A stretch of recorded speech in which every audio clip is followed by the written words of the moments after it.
kuliah Hukum Pidana 3 kelas G. Di sini saya dan rekan saya akan menjelaskan hubungan tindak pidana korupsi dengan pencucian uang. Perbuatan tindak pidana korupsi merupakan pelanggaran terhadap hak-hak asasi dan sosial ekonomi masyarakat, sehingga tindak pidana korupsi tidak dapat lagi digolongkan menjadi kejahatan biasa atau yang disebut ordinary crimes, melainkan sudah masuk ke dalam tindak pidana kejahatan luar biasa atau extraordinary crimes. Secara biasa tetap dibutuhkan cara-cara yang luar biasa selain mengambil hak-hak sosial dan ekonomi yang sudah pasti sangat merugikan masyarakat. Aparat juga seringkali melakukan pencucian uang. Pencucian uang seringkali dilakukan dengan cara memasukkan hasil kejahatannya tersebut ke dalam sistem keuangan. Tindak pidana pencucian uang termasuk bentuk tindak pidana khusus yang memiliki pidana pencucian uang dianggap sebagai kejahatan lanjutan, yaitu sebagai upaya pelaku untuk menyamarkan hasil dari suatu kejahatan yang telah dilakukan sebelumnya agar dapat menikmati hasil tersebut. Termasuk salah satunya yaitu dari hasil korupsi. Hal tersebut dapat dilihat dalam pasal 2 ayat 1 Undang-Undang Republik Indonesia nomor 8 tahun 2010 tentang pencegahan dan pemberantasan korupsi. Berdasarkan pasal 2 ayat 1 RI nomor 8 tahun 2010 tentang pencegahan dan pemberantasan tindak pidana pencucian uang, hasil tindak pidana adalah harta kekayaan yang diperoleh dari tindak pidana korupsi, yakni penyuapan, narkotika, psikotropika, penyelundupan tenaga kerja, penyelundupan migran di bidang perbankan, di bidang pasar modal, di bidang perasuransian, kepabeanan, cukai, perdagangan orang, perdagangan senjata gelap, terorisme, penculikan, perjudian, prostitusi, di bidang perpajakan, dan atau tindak pidana lain yang diancam dengan pidana penjara 4 tahun dan atau lebih yang dilakukan di wilayah negara Kesatuan Republik Indonesia, dan tindak pidana tersebut juga merupakan tindak pidana menurut hukum Indonesia dengan telah dikeluarkannya Undang-Undang Nomor 15 Tahun 2002 sebagaimana telah diubah dengan Undang-Undang Nomor 25 Tahun 2003. Maka keberadaan undang-undang tersebut jelas terkait dengan undang-undang tentang pemberantasan tindak pidana korupsi dan undang-undang lainnya yang sejenis, yaitu dengan satu tujuan untuk mempersempit terjadinya tindak pidana korupsi. Karena itu dalam pasal 2 ayat 1 Undang-Undang Nomor 15 Tahun 2002 sebagaimana telah diubah dengan Undang-Undang Nomor 25 Tahun 2003 dikemukakan bahwa hasil tindak pidana adalah harta kekayaan yang beroleh dari tindak pidana korupsi. Ini berarti bahwa kehadiran undang-undang tentang tindak pidana pencucian uang adalah sebagai upaya untuk membantu bekerjanya undang-undang tentang pemberantasan tindak pidana korupsi.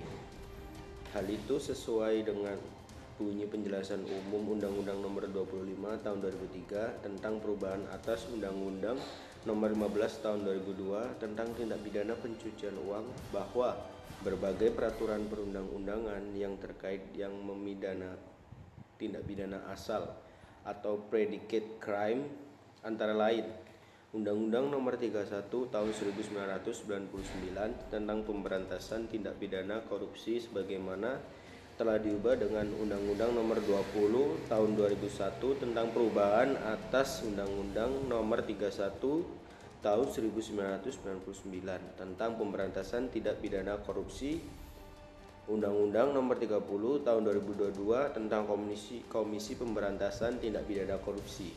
Jadi dapat disimpulkan bahwa hubungan antara tindak pidana korupsi dengan tindak pidana pencucian uang, yaitu tindak pidana korupsi adalah kejahatan asal dari tindak pidana pencucian uang.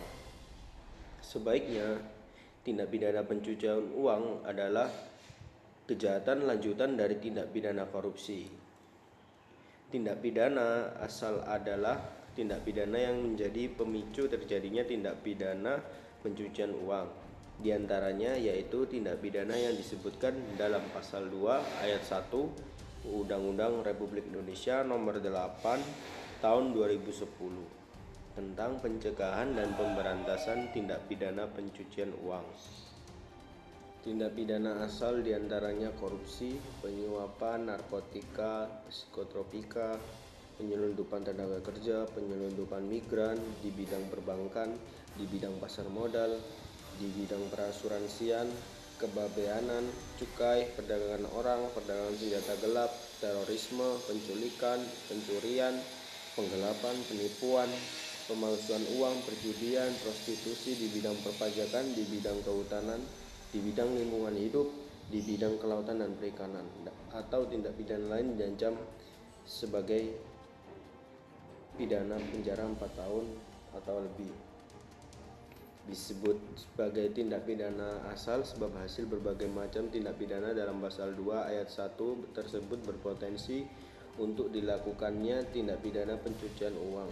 Sungguh pun model kejahatan yang menghasilkan uang kotor atau dirty money, yang kemudian uang tersebut diputihkan dengan banyak ragamnya, tetapi pada prinsipnya uang kotor tersebut berasal dari 3 kelompok kegiatan ilegal, yaitu sebagai berikut. Yang pertama, uang yang berasal dari kegiatan kriminal, misalnya uang dari pencurian, perampokan, penipuan, perdagangan narkotika, korupsi, atau penyogokan. Yang kedua, uang yang berasal dari penghindaran pajak, misalnya uang hasil penghindaran atau penggelapan pajak yang dilakukan di Cayman Island dan lain-lain, tax haven country. Ketiga, uang yang berasal dari penyimpangan berbagai aturan, misalnya uang hasil kegiatan penyimpangan di bidang ekspor impor seperti pemalsuan dokumen, pemalsuan volume barang, penyelundupan atau penggelapan bea masuk atau pajak ekspor. Uang dari kegiatan penyimpangan di bidang perdagangan umum, semisal pemalsuan perhitungan harga, mutu, jumlah atau berat dan sebagainya. Alasan tindak pidana korupsi merupakan kejahatan asal dari tindak pidana pencucian uang yaitu sebagai berikut. Yang pertama, korupsi adalah kejahatan yang bermotif ekonomi. Banyak dari kejahatan yang dilakukan karena adanya motif ekonomi, baik karena himpitan ekonomi atau kemiskinan, atau hanya karena kerasukan untuk memperkaya diri sendiri. Korupsi adalah salah satu kejahatan yang bermotif ekonomi, sebab korupsi berorientasi terhadap keuntungan finansial yang didapat dari mengambil hak-hak yang seharusnya didapatkan oleh masyarakat. Tindak pidana pencucian uang tentu syarat utamanya dalam melakukannya adalah ada hasil kejahatan dalam bentuk uang maupun harta benda untuk kemudian disamarkan asal-usul perolehannya. Apabila tidak ada uang atau harta yang ingin disembunyikan asal-usulnya, tentu pencucian uang belum dapat dilakukan.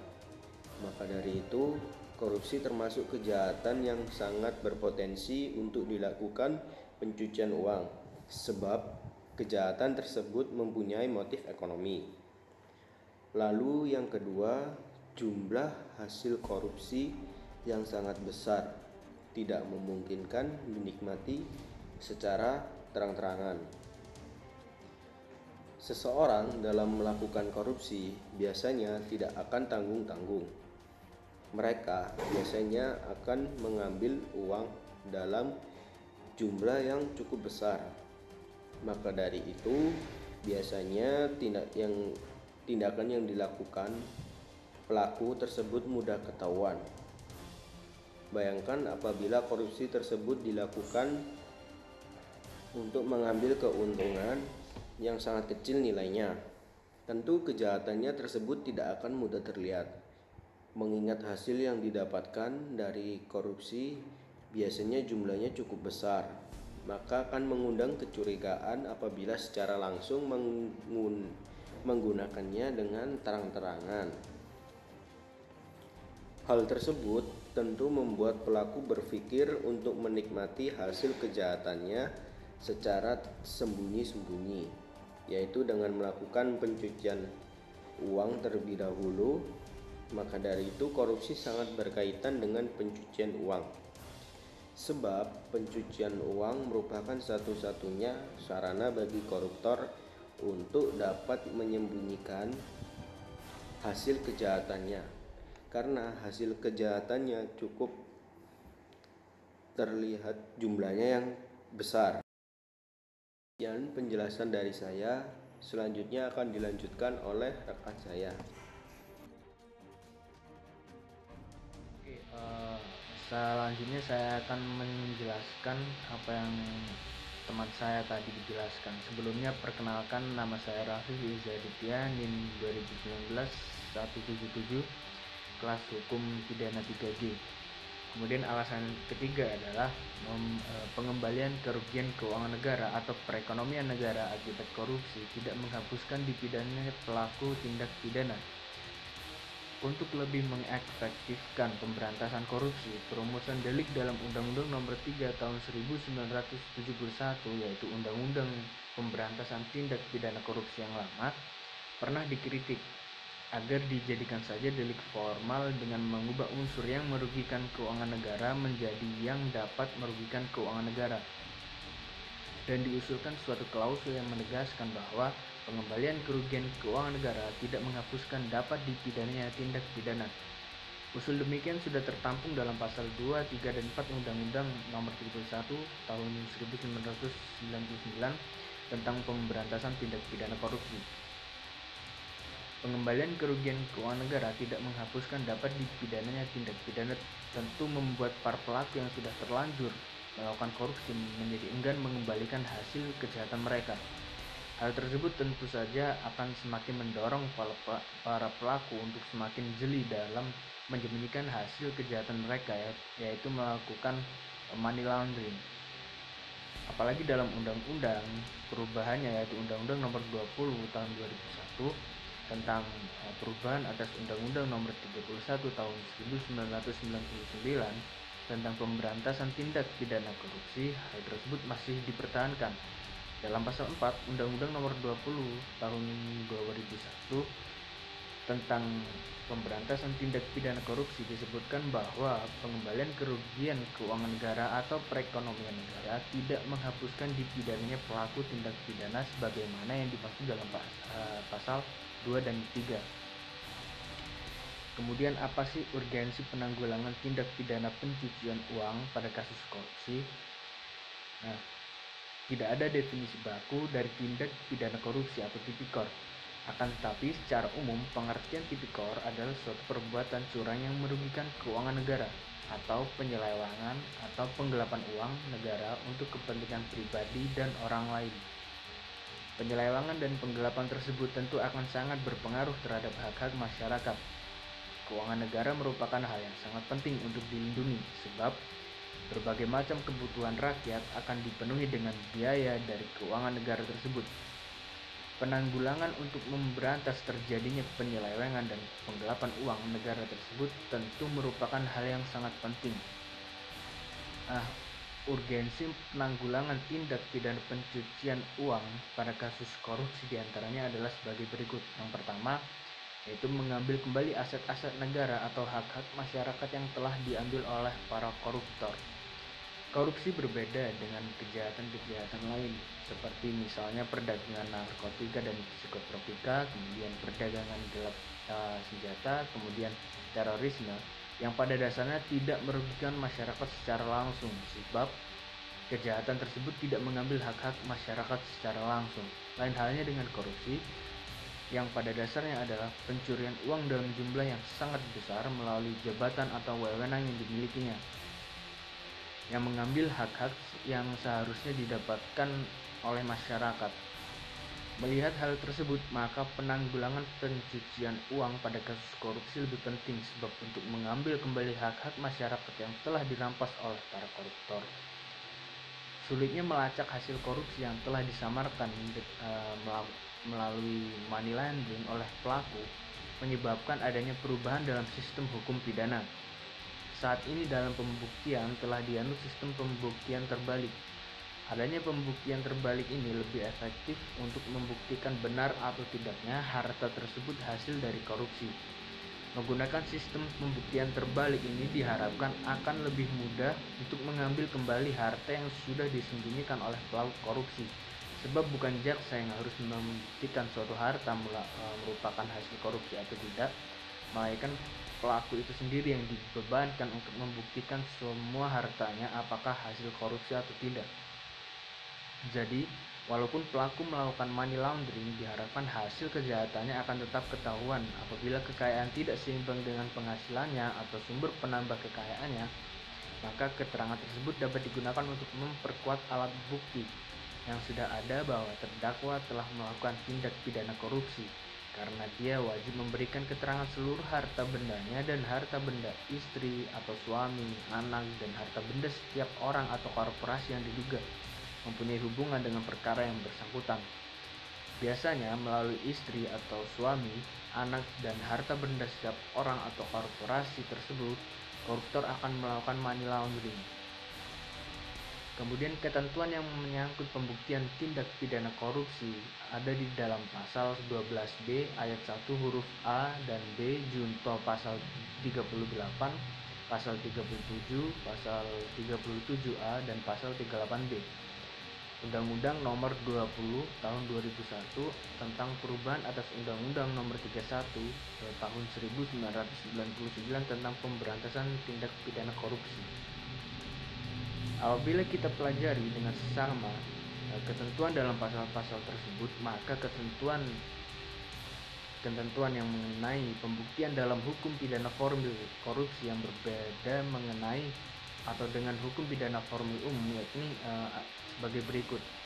Yang pertama, bahwa dalam hukum formil korupsi dalam tindak pidana tertentu menganut sistem pembuktian terbalik yang terdapat dalam pasal 37 junto pasal 12B ayat 1 huruf A.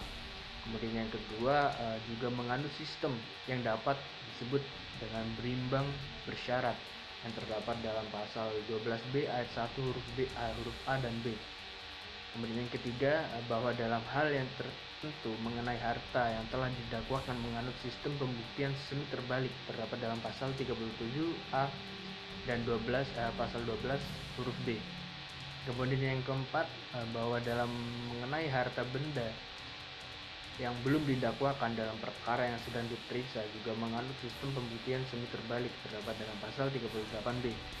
Kemudian urgensi yang kedua, yaitu pencucian uang hasil korupsi sudah menjadi kejahatan transnasional yang terorganisasi. Kemajuan teknologi tidak selamanya berdampak positif bagi negara atau masyarakat. Kemajuan kadang justru menyebabkan tumbuh dan berkembangnya kejahatan, khususnya dalam bidang ekonomi adalah tumbuhnya kejahatan kerah putih atau white collar crime. Kejahatan kerah putih ini sudah pada taraf transnasional, tidak lagi mengenal batas-batas wilayah negara. Pelaku kejahatan selalu berusaha menyelamatkan uang hasil kejahatannya dengan berbagai cara. Salah satunya adalah melalui pencucian uang atau money laundering. Salah satu kejahatan transnasional yang sering terjadi di Indonesia yaitu pencucian uang hasil dari korupsi. Sudah menjadi hal yang biasa bahwa koruptor melarikan hasil kejahatannya melintasi batas wilayah Indonesia. Salah satunya yang sering menjadi tujuan adalah negara Singapura.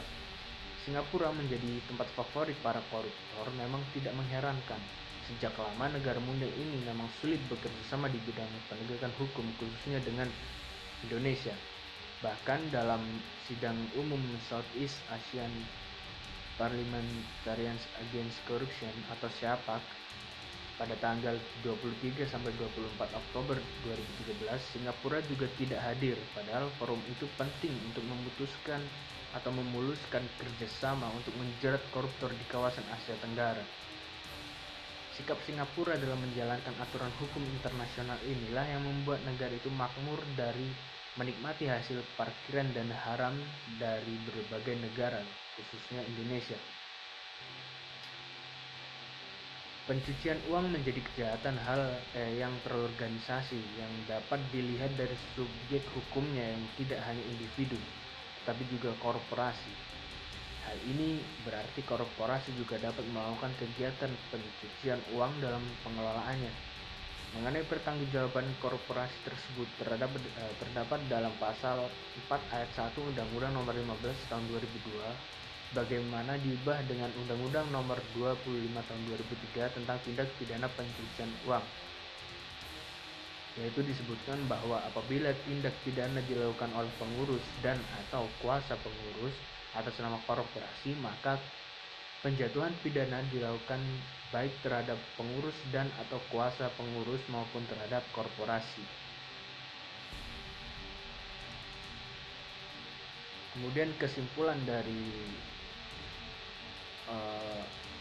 pembahasan yang kami bahas adalah bahwasanya hubungan antara tindak pidana korupsi dengan tindak pidana pencucian uang, yaitu tindak pidana korupsi adalah kejahatan asal dari tindak pidana pencucian uang.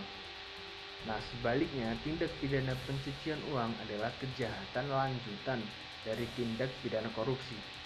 Alasan tindak pidana korupsi merupakan kejahatan asal dari tindak pidana pencucian uang, yaitu karena korupsi adalah kejahatan yang bermotif ekonomi.